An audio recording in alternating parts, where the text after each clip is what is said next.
ইউনূস সাহেব কি করেছেন না করেছেন, ইউনূস সাহেব প্রধান অপরাধটি হলো উনি কেন নোবেল পেয়েছেন, এটা তো অন্যের প্রাপ্য ছিল। আমাদের অ্যাটর্নি জেনারেল বলেছেন যে দুটা ব্যক্তির প্রাপ্য ছিল, প্রধানমন্ত্রী কিংবা শমসুল আলম। ওনারা পাননি দেখেই মানে একটু জিনিস, ইউনূস সাহেবের নোবেল পাওয়ার আগের অবস্থা দেখেন, নোবেল পাওয়ার পরের অবস্থাটা দেখেন। আগের অবস্থায় কারো ওনার সাথে কোনো বিসম্বাদ নেই, কোনো বিরোধ নেই। যখনই উনি নোবেলটা পেয়ে গেলেন তখনই উনি হয়ে গেলেন সুদখোর, রক্তচোষা। আর সবচেয়ে মজার বিষয় হচ্ছে যে আমাদের দেশে আমাদের নেতা নেত্রীরা একটা কথা যখন বলেন, এই কথা যুক্তিযুক্ত হোক আর না হোক, তার দলের থেকে শুরু করে তাদের অধীনস্থ জি হুজুরের পঙ্গপাল যা আছে সবাই সেটার পেছনে লেগে যায়। কেয়ারটেকার আওয়ামী লীগের সংসদীয় কমিটি পর্যন্ত রাখতে চেয়েছে, এবং যে ড্রাফট হয়েছে, যারা কথা বলেছিল প্রত্যেকেই এটা যে চলে যাবে কেউ জানে না। প্রধানমন্ত্রী বললেন যে টেবিলে এটাকে বাদ দিয়ে দিলেন। সেদিন থেকে ভাইস চ্যান্সেলর থেকে শুরু করে সুশীল সমাজ, বুদ্ধিজীবী, অধ্যাপক সবাই লেগে, মানবাধিকার কমিশনের চেয়ারম্যান পর্যন্ত লেগে গেছেন তত্ত্বাবধায়ক খারাপ। ডক্টর মোহাম্মদ ইউনূস যেদিন প্রধানমন্ত্রী বললেন উনি সুদখোর, সেদিন থেকে আমাদের সমস্ত পঙ্গপালরা বলা শুরু করে দিয়েছেন উনি খারাপ। তা আমি একটা জিনিস বুঝি না, যখন আমাদের নেত্রীদের মুখের দিকে যখন আমরা চেয়ে থাকি, তো নেত্রীরা যদি একটা ভালো কথা বলেন, ভালো কাজ করেন, তাহলে তো এই পঙ্গপালের দলগুলা সবাই তো ভালো কাজই করত। তো নেত্রীরা কেন খারাপ কাজে তাদেরকে উস্কানি দিচ্ছে? আমাদের সমস্যাটা হয়ে গেল যে আওয়ামী লীগের দলের মধ্যে সমন্বয়টা নেই। আজকে আবু সাইদদের মতো লোক, তোফায়েল আহমেদের মতো লোক, মনসুর সাহেবদের মতো লোক, ডক্টর মোস্তফা জালাল মহিউদ্দিন, খম জাহাঙ্গীর, যারা ডক্টর কামাল হোসেন, ব্যারিস্টার আমিরুল ইসলাম সাহেব, ওনারা যারা সংবিধান প্রণেতা, আমাদের প্রোক্লেমেশন ইন্ডিপেন্ডেন্সের রচয়িতা ব্যারিস্টার আমিরুল ইসলাম সাহেব, তাজউদ্দিন সাহেবের সাথে উনি মানে বাংলাদেশ অভ্যুদয়ের ওনারা একটা অংশ বাংলাদেশের, ওনারা আজকে আওয়ামী লীগে নেই। আজকে আওয়ামী লীগ হয়ে গেছে, বলা হয় না যে গণতন্ত্রের মানুষকন্যা। আমার কাছে মনে হয় এটা গণতন্ত্রের মৎস্যকন্যা। আওয়ামী লীগ হচ্ছে মৎস্যকন্যা। মৎস্যকন্যার উপরটা হচ্ছে মানুষ আর নিচেরটা হচ্ছে মাছ। এই মাছটা হচ্ছে কমিউনিস্টরা। এরা পানিতেই থাকে, এরা হাঁটতেও পারে না, এদের কোনো শক্তি নাই, শুধু সাঁতার কাটে।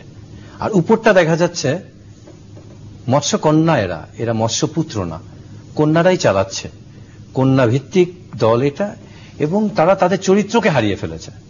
যা চরিত্রটা হারিয়ে ফেলাতে যেটা হয়েছে, যেটা উনি বললেন যে এত হাজার কোটি টাকা, এখন দেখেন সুইস ব্যাংকে 1908 কোটি টাকা 2012তে ছিল বাংলাদেশিদের, তো 13তে এটা অনেক বেশি যাবে যেহেতু নির্বাচনের আগে। এই টাকাটা কিসের টাকা? দেখেন আজকে এই যে আপনাদের প্রোগ্রামে, গতকালকে প্রোগ্রামে বলা হয়েছিল যে বাংলাদেশকে হেনরি কিসেঞ্জার বলেছেন যে বটমলেস বাস্কেট, যে তলাবিহীন ঝুড়ি 1974-এ। তো আমি তো বলি 2013তে এটাকে বটমলেস বাস্কেট না, এটাকে বলতে হবে আপনার টানেল লিঙ্কড বাস্কেট, মানে আপনার সুড়ঙ্গ বেষ্টিত সংযোগকৃত ঝুড়ি।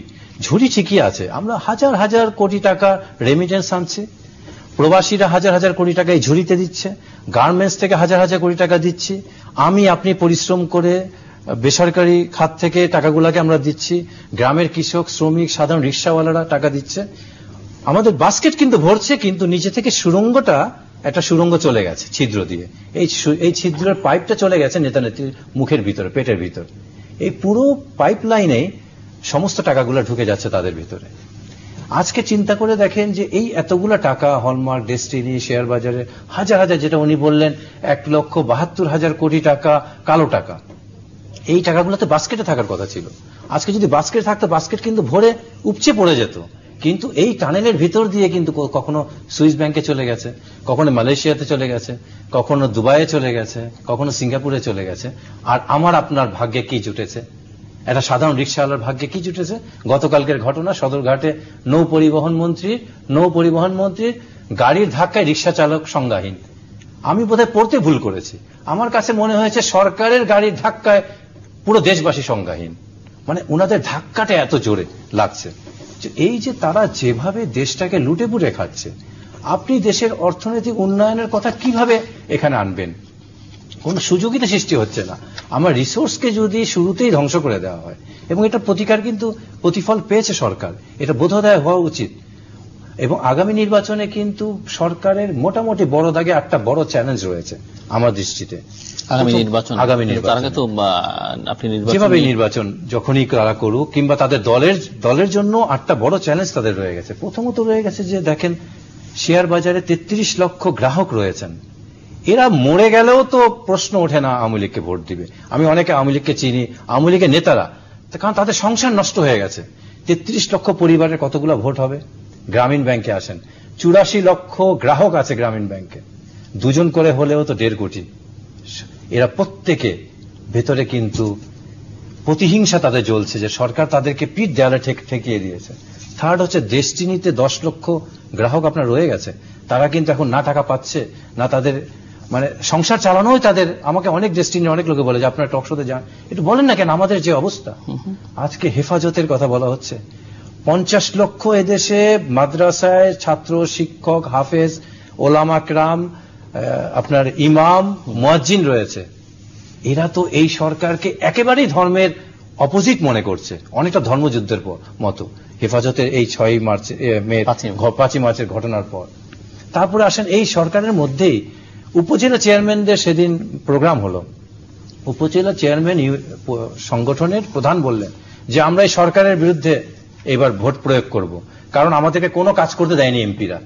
এবং প্রত্যেকটা উপজেলার মধ্যে যে গ্রাসরুটের যে নেতৃত্ব রয়েছে আওয়ামী লীগের, প্রত্যেকটা এমপির বিরুদ্ধে তারা, এবং মাঠের এই জরিপে কিন্তু তাই দেখা গেছে যে বড় বড় ডাক সাইটের নেতারা কিন্তু এবছর জামানত হারানোর মতো আশঙ্কা তাদের রয়ে গেছে।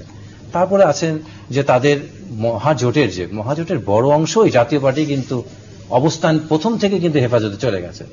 এবং এই মহাজোটের যে ধরন, বিশেষ করে হোসেন মোহাম্মদ এরশাদ সাহেবের যে ধরন, তাতে তো কোনো সুস্থ লোকের পক্ষে চিন্তা করা সম্ভব না যে এরা এদের পক্ষে থাকবে। তো সরকারের কিন্তু একটা বড় ধরনের ভোট ব্যাংক কিন্তু সরে যাচ্ছে। 6টা হয়েছে, শেষ 2টা রয়েছে যে একটা বড় দ্বন্দ্ব হবে এই সরকারের মধ্যে। এই যে বললাম মাছের নিচের অংশের সাথে, মৎস্যকন্যার নিচের অংশের সাথে উপরের অংশের মানুষ এবং মাছের সাথে লড়াই হবে।